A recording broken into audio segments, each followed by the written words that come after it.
Nagdidikit-dikit nga ba ang mga molecules ng tubig? Today, science says, surface tension.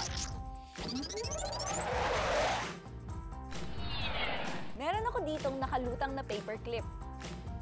Kapag maglagay ako ng sabon sa aking daliri at ilubog ko dito, ano kaya ang mangyayari? A. Gigilid ang paperclip. B. Lulubog ang paperclip. O C. Didikit ang paperclip sa daliri ko. Ang water molecules ay may cohesive force. Ito ang puwersa na nagdidikit-dikit sa magkakaparehong molecules. Ang mga water molecules sa ibabaw ng tubig ay walang didikitan sa kanilang itaas, kaya mas malakas ang puwersa ng kapit nila sa mga molecules sa kanilang paligid.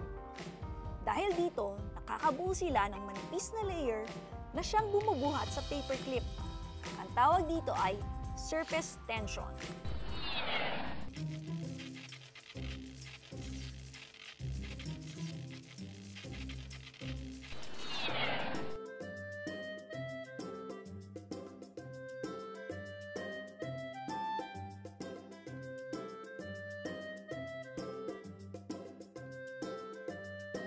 Dahil science says surface tension, ang tamang sagot ay letter B, lumubog ang paperclip.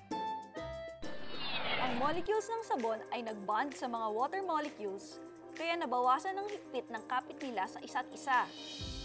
Sa pagkasira ng surface tension, lumusot at nahulog ang paperclip.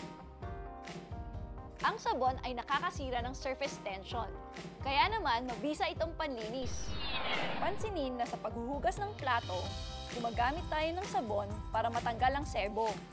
Sinisira ng sabon ang surface tension ng tubig, kaya nakakalusot ito sa pagitan ng sebo at plato. Nakakabilib talaga ang paggalaw ng water molecules. Tune in for more fun experiments.